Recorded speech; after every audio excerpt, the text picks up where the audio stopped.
बिस्मिल्लाहिर्रहमानिर्रहीम, अस्सलाम वालेकुम जी। मेरा नाम मुनीब फारूक है और आप देख रहे हैं Muneeb Farooq official YouTube channel. इस चैनल को लाइक सब्सक्राइब शेयर करने का बहुत शुक्रिया। बेल आइकन को ज़रूर प्रेस किया कीजिए ताकि आपको पता चले कि जब भी कोई नई वीडियो आती है। आप सबका बहुत ममनून हूँ कि आप इन वीडियोज़ को, इन ब्लॉग्स को लाइक सब्सक्राइब और शेयर कर रहे हैं। मैं आप सबका बहुत शुक्रगुजार हूँ। जो असल वारदात होती है ना, वो वारदातें ऐसे ही डाली जाती हैं। ऐसे ही नहीं बदनाम हमारे मुल्क की आला अदलिया, ऐसे ही नहीं इस अदलिया का नंबर 130 129 पे पहुंचा हुआ। ये इन्हीं रेशा दबानियों की वजह से, इन्हीं हरकतों की वजह से। अब जो चीज़ सामने आई है वो ख़त है जी। सबसे पहले तो मैं इस हवाले से बात कर लूँ। दो तीन बड़े आम चीज़ें हैं। जो ख़त मंसूर अली शाह साहब और मुनीब अख्तर साहब ने लिखा याया अफरीदी साहब को, और उन्होंने कहा जी 26वीं आईनी तरमीम के हवाले से पहले तो वो मीटिंग बुलाएं। और दोनों सीनियर जजेस के ख़त में कहा गया कि 31 अक्टूबर की कमेटी मीटिंग में 26वीं आईनी तरमीम का केस फिक्स फुल कोर्ट में लगाने का फैसला किया गया, मगर कमेटी फैसले के बावजूद कोई कॉज लिस्ट जारी नहीं हुआ। प्रैक्टिस एंड प्रोसीजर कमेटी में शामिल जस्टिस मंसूर अली शाह, जस्टिस मुनीब अख्तर ने जस्टिस याया अफरीदी को ख़त लिखकर जजेस कमेटी के फैसले के मुताबिक 26वीं आईनी तरमीम का केस फुल कोर्ट में लगाने का कहा था।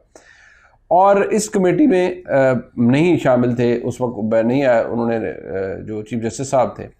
दो जजेस ने इजलास में फैसला किया कि 26वीं आईनी तरमीम के खिलाफ 4 नवंबर को फुल कोर्ट सुनेगा और 2 रुकनी जजेस कमेटी का फैसला अब भी बरकरार है। ये उन्होंने ख़त में लिखा। कमेटी इजलास में किए गए फैसले पर अमल दरामद करते हुए कॉज लिस्ट जारी की जानी चाहिए और इसी हफ्ते 26वीं आईनी तरमीम के खिलाफ दरखास्तें फुल कोर्ट के सामने लगनी चाहिए। जस्टिस मुनीब अख्तर और जस्टिस मंसूर अली शाह ने अपने ख़त में 31 अक्टूबर की मीटिंग मिनट्स रजिस्ट्रार को वेबसाइट पर जारी करने की हिदायत भी कर दी। बेसिकली ये क्या तमाशा है? तमाशा ये लगाया गया जी कि किसी तरह वो जो वारदात थी कि 26वीं आईनी तरमीम, जिसके ऊपर आपको इतराज़ हो सकता है, मुझे तरीक़ाकार के लिए वो डंडा जोर ये सब कुछ पे हुआ, लेकिन हुआ क्या है? जो तहरीक इंसाफ का मौक़िफ़ था 26वीं आईनी तरमीम के हवाले से, हो सकता है बहुत से लोग उस पर इतराज़ उसी तरीके से करते हो जैसे मैं कर रहा हूँ, जैसे आप कर रहे हैं, शायद तहरीक इंसाफ के दोस्त भी कर रहे हैं। लेकिन जो अगर सुप्रीम कोर्ट के अंदर डिवीज़न थी, अगर हमें लगता था कि उस पर कुछ शक है कि वो जो तेरा जज मेरा जज वाली, तो ये जो जज साहिबान ने ख़त लिखा और याया अफरीदी साहब को उन्होंने ये समझ लिया कि जैसे उनके दफ्तर के कुकलाक होते हैं कि भाई जी हम लिख रहे हैं तो आप फुल कोर्ट में लगाएं 26वीं आईनी तरमीम को, ये फुल कोर्ट सुनेगा। ऐसे भाई क्यों सुनेगा? बड़ा सीधी सी बात है। आर्टिकल 239(4)(5) मौजूद है। वो कहते हैं कोई आईनी तरमीम चैलेंज नहीं होगी व्हाट्सोएवर। अब एक आप उसको बहाना बनाकर उसको तरमीम के लिए ले जाएं कि ठीक है जी पहले जज साहिबान बैठ के देखेंगे कि आईनी तरमीम ठीक हुई है या नहीं हुई। देखिए, इस तरमीम के अंदर हुकूमत की लालच भी हो सकती है भी, हुकूमत का फ़ायदा भी हो सकता है भी, सारी चीज़ें अपनी जगह मौजूद हैं। बहरहाल ये तरमीम वोटों से की गई है। इन 2 जज साहिबान ने यह हरकत करने की कोशिश की है। चीफ जस्टिस साहब ने लिफ्ट नहीं करवाई। अब इन्होंने कहा जी कि वो मिनट्स जारी कर दें और वो उस पर लगा दें। तो किसी को अगर शक था कि ये मोअज़्ज़ज़ जज साहिबान, इनका जो इंक्लिनेशन है ये एक ख़ास तरह की है और वो बहुत मुताबिकत रखती है तहरीक इंसाफ से, तो फिर जहन में रख लीजिए। और ये सिर्फ 2 जज साहिबान नहीं है, हुकूमत का, एस्टेब्लिशमेंट का एक ही मौक़िफ़ के लिए इस तरह के जज साहिबान और भी बड़े हैं। और ये सुप्रीम कोर्ट में ये जजेस जो हैं ये पॉलिटिशियंस की तरह काम कर रहे हैं और ये गर्द से अटे हुए हैं सियासत की। लेकिन यही इल्ज़ाम फिर फायज़ साहब पे भी लगता था कि आप तो इस्टेब्लिशमेंट के हामी जज हैं, और ये अमीनुद्दीन खान साहब पे भी लगता है और जज साहिबान हाल में मंदोखेल साहब पे भी लगता है कि ये तो आप तो इस्टेब्लिशमेंट को खुश करने के लिए और हुकूमत को खुश करने के लिए जजी कर रहे हैं। दोनों साइड पे बात ऐसे ही होती है ना। लेकिन ये कार्रवाई करने की कोशिश की गई है। पैगाम पहले भी दिए गए थे, पैगाम अब भी ये है कि याया अफरीदी साहब चीफ जस्टिस हैं, अब उनकी मर्जी के बगैर तो ये फुल कोर्ट इस तरह नहीं आता। और उन्होंने फुल कोर्ट को ये बना दिया कि फुल कोर्ट बैठेगा, जज सारे बैठेंगे और 26वीं आईनी तरमीम को उड़ा के रख देंगे। भाई ऐसे तो नहीं होगा। और अगर ऐसा करने की किसी ने कोशिश की और अगर ऐसा हुआ तो फिर रिस्पॉन्स भी उतना ही तगड़ा आएगा। ये बात मैं इसलिए कह रहा हूँ कि फिर बहुत से लोगों को आग लग जाती है कि भाई मैं ये बात क्यों कह रहा हूँ। ये मेरा ओपिनियन नहीं है भाई। मैं तो कहता हूँ सुप्रीम कोर्ट मुल्क की सबसे बड़ी अदालत है, उसमें हो जाए। लेकिन ये खबर ये है कि इस तरह की हरकत अगर की जाएगी, अगर इस तरह का काम सुप्रीम कोर्ट से होगा, तो फिर हुकूमत वो जिसको एस्टेब्लिशमेंट की बैकिंग है वो हुकूमत रिस्पॉन्ड करेगी और हुकूमत ऐसी किसी चीज़ को मानने से इनकार करेगी। अव्वल तो ऐसा मुमकिन नहीं है जज साहिबान के लिए कि वो इस तरह का कर सकें। आज फिर जुडिशल कमीशन का इजलास हुआ। कुछ अर्से पहले मैंने आपको बताया था कि अमीनुद्दीन खान साहब या जमान मंदोखेल साहब, इनके वाज़े चांसेस हैं। बनने को तो कोई भी बन सकता था, लेकिन इनके वाज़े चांसेस इसलिए थे कि मंसूर अली शाह साहब और मुनीब अख्तर साहब के ऊपर तो इस सिस्टम का कॉन्फिडेंस है ही नहीं, वो उन्हें बनाने ही नहीं चाहते। आज 12 मेंबरान बैठे, 7 ने अमीनुद्दीन खान साहब के हक में वोट दिया। पीटीआई के 2 समेत बाकी तमाम और तीनों जज साहिबान ने 5 लोगों ने उनके खिलाफ वोट दिया। मेजॉरिटी से फैसला होना था, अमीनुद्दीन खान साहब बन गए, पहला आईनी बेंच बन गया है और उस आईनी बेंच की कॉम्पोजिशन भी हमारे सामने आ चुकी है, जिसमें जस्टिस अमीनुद्दीन खान साहब उस बेंच के सरबराह हैं, जस्टिस जमाल खान मंदोखेल साहब शामिल हैं, जस्टिस मोहम्मद अली मज़हर साहब, जस्टिस आयशा मलिक साहिबा, जस्टिस सईद हसन अज़हर रिजवी साहब, जस्टिस मुसरत हिलाली साहिबा और जस्टिस नईम अफगान साहब। ये अब इस पहले आईनी बेंच के अंदर ये शामिल हो चुके हैं, ये बन गए।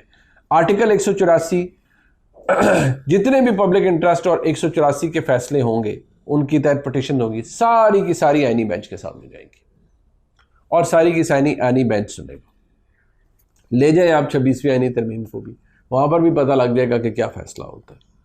अभी कुछ चीज़ों की क्लैरिटी आनी है कि अगर ये बेंच इसमें फ़ैसला देता है तो फिर बेंच से अपील कहाँ जाएगी, रिव्यू अगर होगा तो वो कहाँ जाएगा, ये फैसले सवाल अपनी जगह मौजूद हैं। लेकिन आईनी बेंच तो बन गया, ये किस लिए बना, ये किस तरीके से बना, वो हमारे सामने है। अब एक बात जो आपको और बड़ी हैरान कर देने वाली होगी कि इस पूरे मामले में तहरीक इंसाफ के जो मेंबरान हैं, जो लोग जो बाहर नज़र आ रहे हैं, अब सलमान अकरम, मौलाना फजल रहमान साहब ने जब कल सर्विसेज टेन्योर बढ़ाया गया, आर्मी चीफ और नेवल चीफ, एयर चीफ, वो 5 साल की मुद्दत हो गई है, तो मौलाना फजल रहमान साहब ने कहा ये तो इंटरनल मामला है इदारे का, ठीक हो गया, उन्होंने एक स्टेटमेंट दे दी। सलमान अकरम राय साहब जो कि सेक्रेटरी जनरल है पीटीआई के, उन्होंने कहा सर्विसेज चीफ की तौसीह इदारे का अंदरूनी मामला है, बहरहाल अब अगर ये कानून बन गया है तो इस हवाले से हम इसके साथ आगे बढ़ना चाहते हैं। उन्होंने कहा इस पर बात होनी चाहिए थी, लेकिन चले हम इससे आगे बढ़ना चाहते हैं। लेकिन उनका फोकस जजेस के ऊपर था। बैरिस्टर गौर खान साहब, उन्होंने कहा जी मुझे तो पता ही नहीं चला कि वो कब पास हो गया है। लेकिन दिलचस्प बात यह है कि ये पूरी पीटीआई जो इस वक्त बाहर घूम रही है, ये उनका मौक़िफ़ है, सिवाय उमर अयूब साहब के, जिन्होंने कहा, ललकार के कहा कि जी ये फ़ौज के अंदर इन्होंने किया है तो हक तलफी की है जो और ऑफिसर्स होंगे उनकी, और ये इस फॉर्म 47 की हुकूमत ने किया है ख़ुद को ताकतवर बनाने के लिए, ख़ुद को दवाम बख्शने के लिए, अपने इक़्तिदार को आगे बढ़ाने के लिए, जो बाकायदा तौर पर कहा गया है। सिर्फ उमर अयूब साहब ने ये कहा, लेकिन जो इमरान खान साहब, उनकी हवाले से अब कोई भी बात, वो आज अपने वकला से मिले, मीडिया से मिले, आप पाकिस्तान के टीवी चैनल्स पे नहीं चल सकती, स्ट्रिक्ट ऑर्डर्स हैं, वो नहीं चल सकती। लेकिन इमरान खान साहब ने जो कहा फिर वो ट्वीट की सूरत में सामने आया। इमरान खान साहब ने क्या कहा है जी, ज़रा सुन लें और मैं आपको बताता हूँ कि फिर मुनाफकत किसे कहते हैं। मैं इसलिए कहता हूँ कि यार आपको ना पता नहीं क्यों लगता है कि लोग भूल जाते हैं। ज़रा सुने, पाकिस्तानी अवाम को मुल्क पर मुसल्लत कब्ज़ा और एक्सटेंशन माफिया के खिलाफ निकलना होगा, वरना हमारे आने वाले नस्लें भी चूटियों की तरह ज़िंदगी गुजारने पर मजबूर हो जाएंगे। मुल्क में कब्ज़ा माफिया और एक्सटेंशन माफिया का तसल्लुत है, जो अपने इक़्तिदार और कब्ज़े को तूल देने के लिए हर एक हथकंडे अपना रहे हैं, जिसको ना आइन इजाज़त देता है, ना कानून और ना ही सियासी अखलाकियात इजाज़त देती हैं। 26वीं आईनी तरमीम और एक्सटेंशन के लिए की गई कानून साजी इसी का हिस्सा है। अदालतों और पार्लियामेंट को भी रौंदा जा रहा है और अवाम को भी। जो एक्सटेंशन दी गई, यानी जो सर्विसेज टेन्योर में, सर्विसेज चीफ के टेन्योर में वो 5 साल किया गया है, उसको इमरान खान साहब एक्सटेंशन कह रहे हैं। जो एक्सटेंशन दी गई जमहूरियत, कानून की हुक्मरानी और अवाम के हकूक़ का कत्ल है। एक्सटेंशन और कब्ज़े से इदारे मजबूत नहीं, कमज़ोर होते हैं। कौम अपने लिए खड़ी हो और मुनज़्ज़म होकर पुरअमन एहतजाज करे, क्योंकि जब तक मुल्क में इंसाफ का इनकलाब नहीं आएगा तब तक जमहूरियत नहीं होगी। इंसाफ का इनकलाब इमरान खान साहब अब चाह रहे हैं अवाम लाए। इंसाफ का इनकलाब लाने के लिए तमाम लोगों को निकलना होगा। ये किसी एक शख्स की या पार्टी का नहीं, पूरे पाकिस्तान की बका और सालमियत का मामला है। अब मसला ये है कि इमरान खान साहब आप एक्सटेंशन माफिया, हालत ये है इमरान खान साहब की, जमात की और ख़ुद जनाब इमरान खान साहब की। जनाब वाला, आपने बाजवा साहब को एक्सटेंशन दी और लाइन में खड़े होकर सब ने वोट दिया, बाकी सब ने भी वोट दिया, और आपने एक्सटेंशन दी और ज़मीन और आसमान के कलाबे सब ने मिलाए, हम सब ने मिलाए कि बिल्कुल बड़ा मुल्क के लिए ज़रूरी है, ठीक हो गया, एक्सटेंशन दे दी। इमरान खान साहब जनाब वाला, आपने अपने इक़्तिदार को बचाने के लिए बाजवा साहब को ताउमर एक्सटेंशन देने की बात की और कहा कि ले लें, मेरा इक़्तिदार नहीं जाना चाहिए। यह रिकॉर्ड के ऊपर है। तो आप आज कैसे कह सकते हैं कि ये एक्सटेंशन माफिया ये सब कुछ कर रहा है, एक्सटेंशन माफिया ये सब कुछ कर रहा है? मैं बार बार कहता हूं तो फिर तहरीक इंसाफ के दोस्तों को गुस्सा आ जाता है। गुस्सा करने की बात नहीं है मेरे भाई।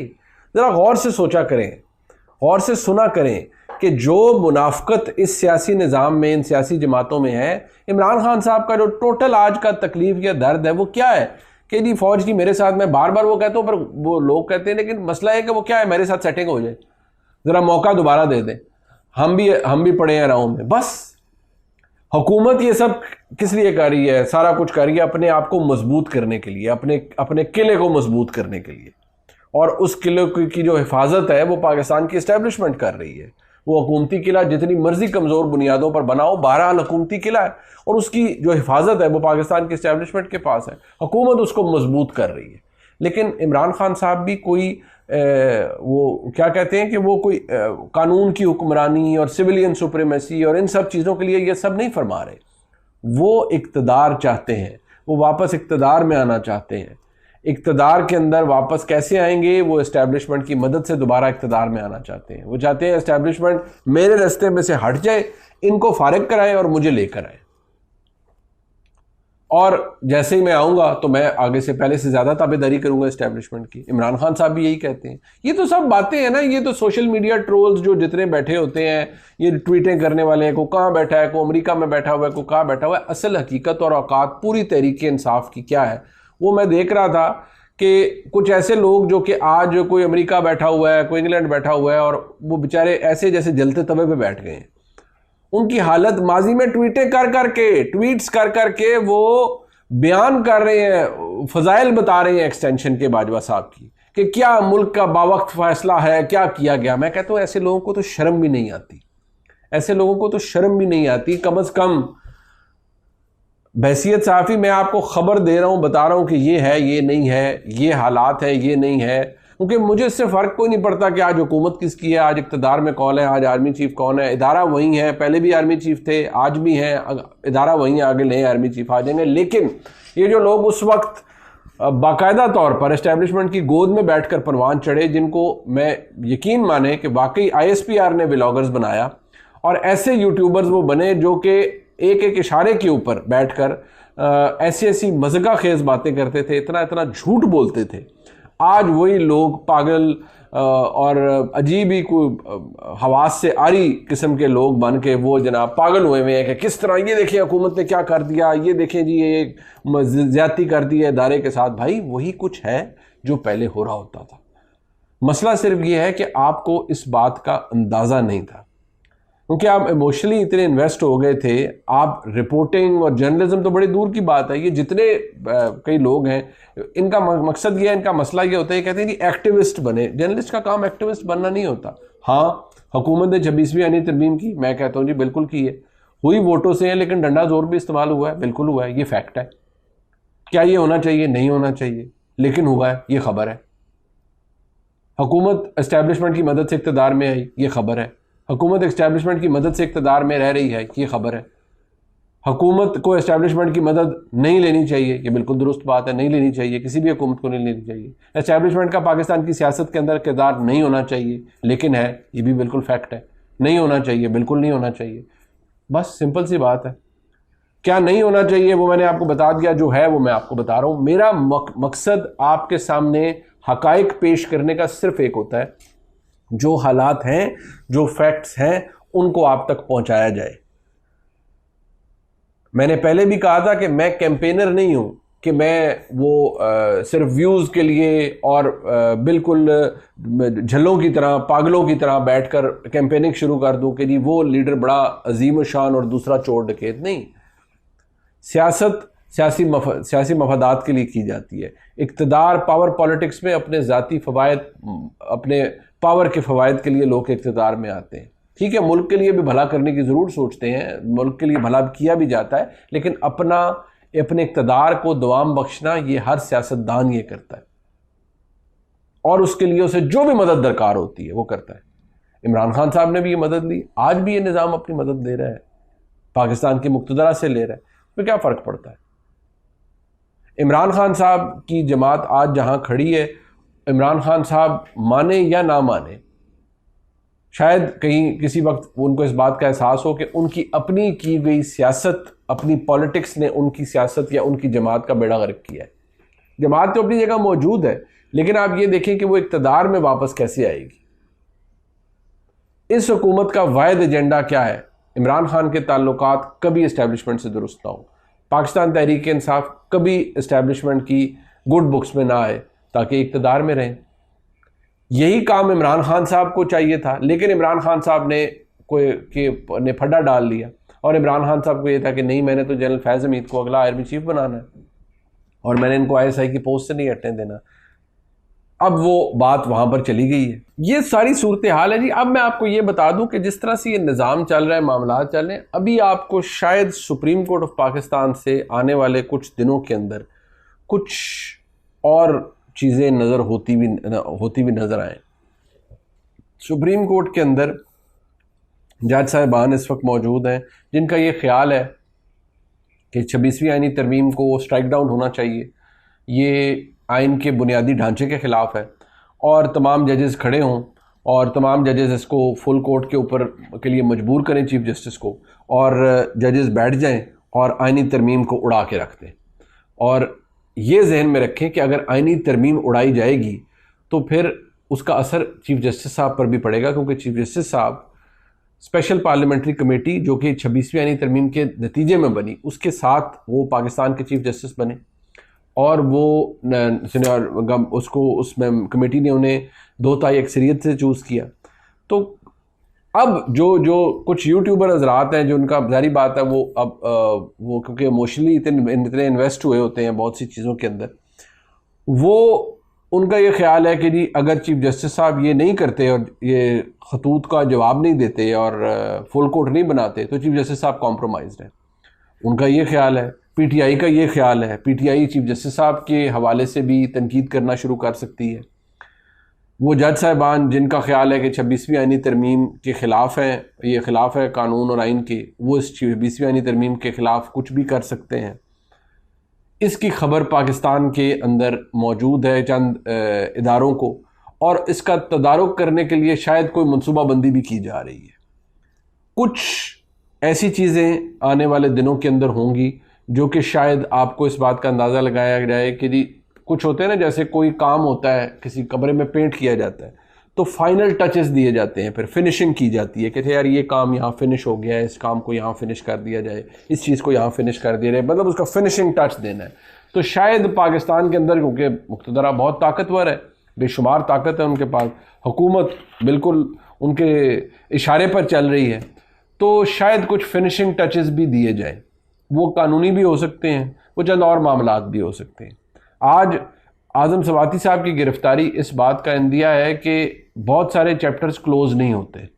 जब उनकी लड़ाई या उनके मसाइल इस्टेब्लिशमेंट के साथ शुरू हो जाए तो बहुत सारे चैप्टर्स क्लोज नहीं होते। एक बात जहन में रखिए कि पाकिस्तान तहरीक इंसाफ के जो लोग, ये जो फ्रंट लाइन है, इनमें से जो लोग बाहर घूम रहे हैं, इनकी किसी ना किसी जगह पर किसी ना किसी लेवल तक इस्टेब्लिशमेंट से ना ऐसे ही रब्ता होता है कि हाँ जी बिल्कुल ठीक। कई लोग तो ऐसे हैं जिनको एस्टेब्लिशमेंट भी बस मुनासिब ही हद तक हाथ डालेगी, वो कभी नहीं उनको लोग यार ये मॉडरेट किस्म के लोग हैं, इन्होंने कोई ऐसी ज़बान इस्तेमाल नहीं करेंगे या कुछ ऐसा नहीं करेंगे या कुछ ऐसा नहीं कर रहे जो कि शायद बहुत बड़ी कोई इंट्रीग है या बहुत बड़ी साजिश है। तो ऐसे लोगों के साथ इंगेजमेंट एक लेवल पर होती है, छोटी मोटी पैगाम रसानी भी होती रहती है, लेकिन उसका असर इमरान खान साहब के ऊपर किसी तरह से नहीं जाता मुस्बत तौर पर।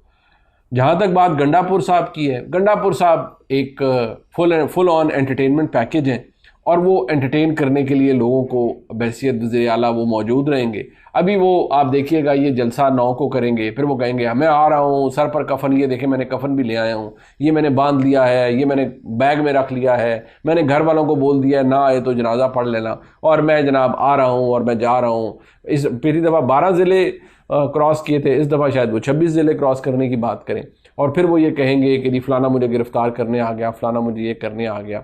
लेकिन मैं आपको इतनी बात बता दूं कि पैगाम जो तहरीक इंसाफ क्या जो एहतजाज मुमकिन हो सकते हैं और जो इमरान खान साहब चाह रहे हैं कि अवाम निकल आए इंसाफ के इनकलाब के लिए, इमरान खान साहब चाह रहे हैं, सलमान अकरम राय साहब चाह रहे हैं और लोग चाह रहे हैं कि जी कम से कम 5-7 लाख या 5 लाख बंदई इस्लामाबाद आ जाए। वो ये चाह रहे हैं कि यार 5 लाख बंदा इकट्ठा करें और इस्लामाबाद आए ताकि पूरा निज़ाम मफलूज हो जाए और पूरी इस्टेब्लिशमेंट, पूरी हुकूमत घुटने टेक दी इस्टेब्लिशमेंट की तरफ से कहा जाए कि हमने हुकूमत को फारिग करा दिया है और बस हमने जेल का दरवाज़ा खोल दिया और इमरान खान साहब झूमते हुए बाहर तशरीफ़ लाएं और हाथ हिला के अपने सपोर्टर्स को कहें कि मैं आ गया हूं और बस अब नया इंतखाब होने वाला है। ये टोटल जो पाकिस्तान तहरीक इंसाफ की ख्वाहिश और प्रोग्राम हो सकता है। रियलिटी क्या है? रियलिटी ये है कि 4 लाख या 5 लाख तो क्या 4,000 या 5,000 या 10,000 तक भी लाना बड़ा इशू बन जाता है। 50,000 बंदा इकट्ठा करना भी बहुत इशू बन जाता है, तो 5 लाख तो छोड़ दें। क्या पाकिस्तान तहरीक इंसाफ के पास वो मेटल मौजूद है? पाकिस्तान तहरीक इंसाफ ये कर सकती है? ये सवाल है तहरीक इंसाफ के लिए। ट्विटर के ऊपर बैठकर ट्विटर स्पेसेस के अंदर बात करना, व्लॉग्स बना लेना जज्बाती किस्म के, गालियां बकते रहना, वो एक और चीज़ है। लेकिन ग्राउंड पे लोगों को निकालना, क्या पाकिस्तान तहरीक इंसाफ इमरान खान साहब की गैर मौजूदगी में ये कर सकती है? इंसाफ का इनकलाब ला सकती है? ये सवाल है और रहेगा। ये व्लॉग आपने देखा नहीं, लाइक सब्सक्राइब शेयर करिएगा। देखने का बहुत शुक्रिया। खुदा हाफिज़।